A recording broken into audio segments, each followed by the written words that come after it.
When the Cold War began in the late 1940s, the United States faced a daunting challenge: how to peer behind the Iron Curtain without starting World War III.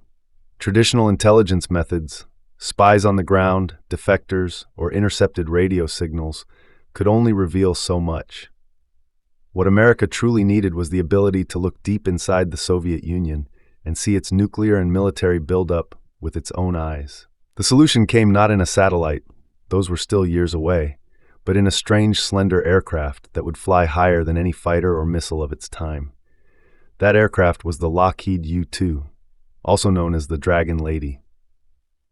The U-2's story began in 1953. Clarence Kelly Johnson, the genius engineer behind Lockheed's top-secret Skunk Works division, was tasked with designing a plane that could soar above 70,000 feet, far beyond the reach of Soviet radar and interceptors. Johnson's team produced an unusual design, a lightweight, glider-like aircraft with an enormous wingspan stretching over 100 feet. Its single engine was powerful enough to push it into the stratosphere, but the aircraft had to remain feather-light, so much so that its frame was fragile and challenging to fly. The CIA quickly partnered with the U.S. Air Force to bring Johnson's design to life. The first test flights began in 1955, and by 1956 the U-2 was operational. From the start, pilots described the U-2 as one of the most difficult aircraft to master. It was nicknamed a Dragon Lady because it was temperamental and unforgiving. Landing it was particularly tricky. The long wings created a cushion of air that made it float, so chase cars had to speed down the runway alongside it, guiding the pilot down with hand signals. In June 1956, the first U-2 flights over the Soviet Union began under Project Aquatone. These daring missions pierced Soviet airspace from bases in Germany, Turkey, and later Pakistan. For the first time, the U.S. could take crystal-clear photographs of Soviet bomber bases, missile sites, and nuclear test facilities. One of the U-2's greatest early successes came in 1956 when it captured images of the Myasishchev M4 Bison bomber. Western intelligence had feared that the Soviets possessed hundreds of these long-range bombers capable of striking the U.S. homeland. U-2 photos revealed the truth. The Soviets had only a handful, easing fears of a bomber gap. By 1957, the U-2 was photographing Soviet intercontinental ballistic missile sites. This helped the U.S. understand that, while the Soviets were dangerous, they did not yet have the overwhelming nuclear superiority some had feared. The U-2 was designed to fly at an altitude that Soviet fighters and missiles could not reach. For a time this was true. Soviet MiG interceptors could climb no higher than 60,000 feet, while the U-2 cruised at 70,000. However, the Soviets were rapidly improving radar technology, and by the late 1950s, they could track the U-2 even if they couldn't yet shoot it down. This led to growing tension. President Dwight D. Eisenhower reluctantly approved U-2 overflights, but he worried about the political fallout if one were lost. His fears would soon prove correct. On May 1, 1960, a U-2 piloted by Francis Gary Powers took off from Pakistan on a long reconnaissance mission deep into Soviet airspace.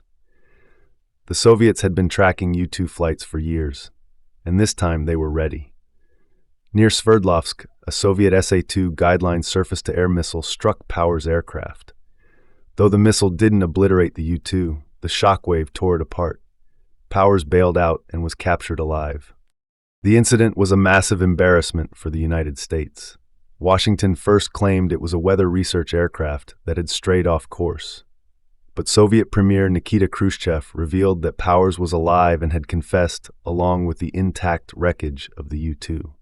The deception backfired, damaging U.S. credibility and causing the collapse of a planned U.S.-Soviet summit. Powers was put on trial in Moscow, sentenced to prison, and later exchanged for Soviet spy Rudolf Abel in 1962. Despite the setback, the U-2 remained an essential tool of U.S. intelligence. In the early 1960s, U-2 flights over Cuba provided dramatic evidence of Soviet activities on the island. In October 1962, U-2 photographs revealed the construction of Soviet nuclear missile sites in Cuba. These images triggered the Cuban Missile Crisis, the most dangerous confrontation of the Cold War. President John F. Kennedy used the U-2 photos to confront Khrushchev and rally international support. Tragically, during the crisis, another U-2 piloted by Major Rudolph Anderson Jr. was shot down by a Soviet-made missile over Cuba. Anderson became the only U.S. combat casualty of the 13-day standoff.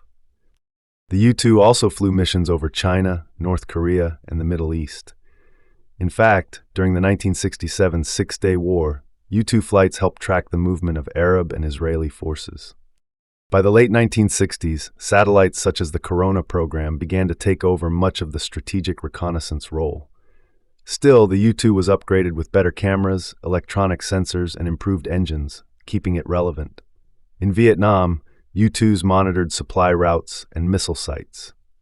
Later in the 1980s, the U-2 received modern avionics and a new designation, the TR-1. Even in the 21st century, U-2s remain in service, flying high-altitude surveillance missions over Afghanistan, Iraq, and other hotspots. Modern U-2s carry advanced radar, signals intelligence equipment, and digital sensors, making them as valuable as ever in an era dominated by satellites and drones. The U-2 has been flying for nearly 7 decades, longer than many of the pilots who fly it have been alive. It remains one of the most remarkable aircraft in history. A fragile-looking plane that unlocked secrets no spy could obtain, revealed the true balance of nuclear power, and helped avert disaster during the Cuban Missile Crisis. The U-2's story is also one of human courage. Its pilots flew alone high above enemy territory, knowing that if they were caught, their mission could spark a diplomatic crisis, or worse, a war. Today, the Dragon Lady still soars, a reminder that in the silent struggle of the Cold War, sometimes the most powerful weapon was simply a photograph taken from the edge of space.